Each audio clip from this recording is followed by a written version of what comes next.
Assalamualaikum warahmatullahi wabarakatuh. Halo teman-teman semua, perkenalkan nama saya Putri Aisyah dari Universitas Yahkuala, jurusan akuntansi dengan NIM 210110301093. Video ini saya buat dalam rangka UTS dengan mata kuliah Hukum Bisnis dengan dosen Ibu Sri Walni SHM Hum. Assalamualaikum, halo teman-teman. Saya akan menjelaskan tentang praktek monopoli dan persaingan usaha tidak sehat. Kata monopoli sudah tidak asing lagi kita dengar. Apa sih yang kita bayangkan ketika mendengar kata monopoli? Tentunya kata monopoli mengingatkan sebagian dari kita akan sebuah permainan monopoli, yang mana merupakan permainan tersebut berusaha untuk menguasai properti dan membuat lemah dan menjadi paling kaya dalam permainan tersebut.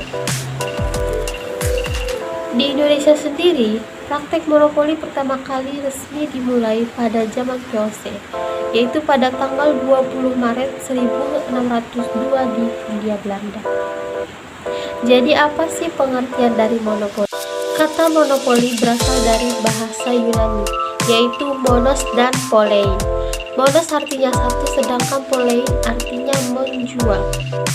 Pengertian monopoli menurut Undang-Undang Republik Indonesia Nomor 5 Tahun 1999 tentang larangan praktek monopoli dan persaingan usaha tidak sehat.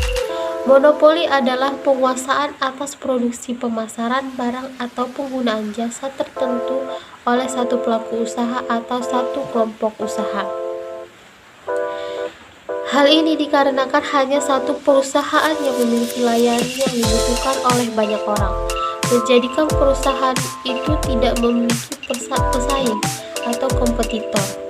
Dengan melakukan praktek monopoli, perusahaan dapat mengambil keuntungan yang maksimal. Sedangkan praktek monopoli adalah pemusatan kekuatan ekonomi oleh satu atau lebih pelaku usaha yang mengakibatkan dikuasainya produksi atas barang dan jasa tertentu, sehingga menimbulkan persaingan usaha tidak sehat dan dapat merugikan kepentingan umum. Maka dapat disimpulkan bahwa monopoli adalah penguasaan atas pasar yang dilakukan satu pelaku usaha atau kelompok pelaku usaha. Pengertian persaingan usaha tidak sehat. Persaingan usaha tidak sehat adalah persaingan antar pelaku usaha dalam menjalankan kegiatan produksi atau usaha pemasaran barang atau jasa yang dilakukan dengan cara tidak jujur atau dengan melawan hukum dan menghambat persaingan usaha.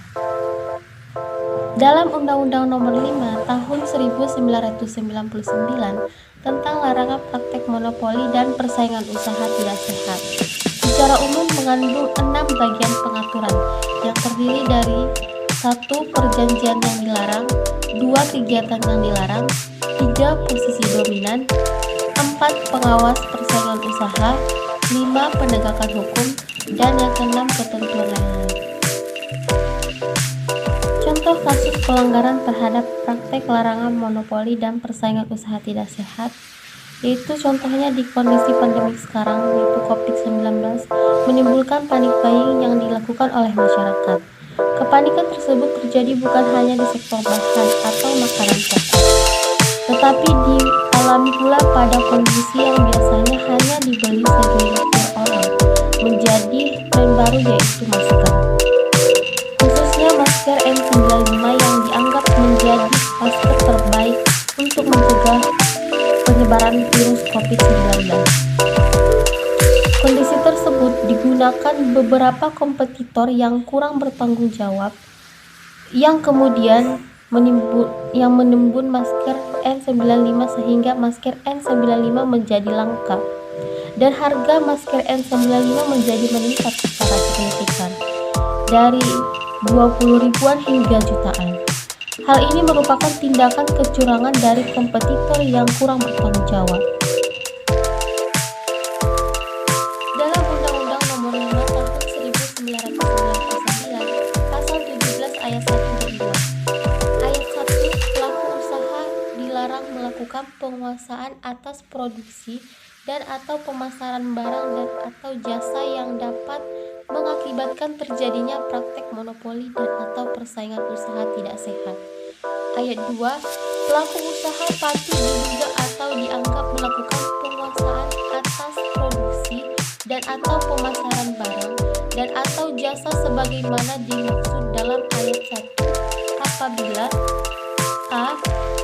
dan atau jasa yang bersangkutan belum ada substitusinya, atau B. mengakibatkan pelaku usaha lain tidak dapat masuk dalam persaingan usaha barang dan atau jasa yang sama, atau C.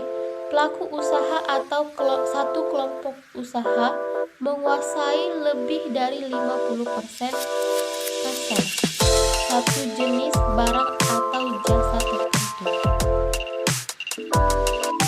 Maka dapat disimpulkan setiap pelaku usaha atau kelompok usaha dilarang untuk melakukan kegiatan monopoli yang terdapat 3 unsur, yaitu barang belum ada substitusi, tidak ada persaingan usaha, dan menguasai lebih dari 50% pasar. Sanksi bagi pelaku usaha yang melakukan praktek monopoli adalah sanksi administratif oleh Komisi Pengawas Persaingan Usaha sebagaimana yang diatur dalam pasal 47 ayat Undang-Undang Nomor 5 Tahun 1999 dan pidana, yaitu denda yang bisa sebesar 100 miliar rupiah atau pidana kurungan pengganti denda paling lama 6 bulan. Mengapa praktek monopoli dan persaingan usaha tidak sehat dilarang di Indonesia? Monopoli sebenarnya tidak dilarang sepanjang hal itu hasil usaha pelaku yang bersangkutan secara fair.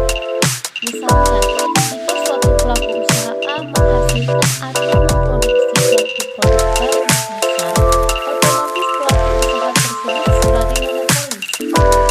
Yang dilarang oleh undang-undang yang mengakibatkan persaingan menjadi tidak sehat pada pasar yang bersangkutan. Misalnya, pelaku usaha B ingin memproduksi barang seperti yang diproduksi pelaku usaha A, maka pelaku usaha A tidak boleh melakukan hambatan supaya pelaku usaha B tidak dapat memproduksi barang yang sama tersebut.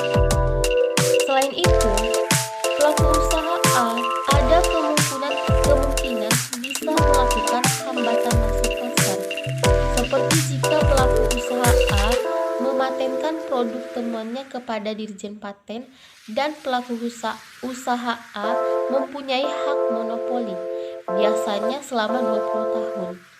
Dan selain itu, setiap orang boleh memproduksi barang yang sama. Itu pun harus mendapat lisensi dari pemegang hak paten tersebut. Lalu pertanyaannya, mengapa monopoli dilarang? Monopoli dilarang oleh pemerintah Indonesia dikarenakan berdasarkan pasal 2 dan pasal 3 Undang-Undang Nomor 5 Tahun 1999 yang mana pada intinya adalah agar adanya keseimbangan antara kepentingan pelaku usaha dengan kepentingan umum, yaitu kesejahteraan rakyat yang mana merupakan memberikan kesempatan kepada setiap orang untuk melakukan usaha dengan tidak disalahkan oleh pelaku usaha besar. Jadi cukup sekian penjelasan dari saya, semoga bermanfaat untuk teman-teman semua. Wassalamualaikum warahmatullahi wabarakatuh.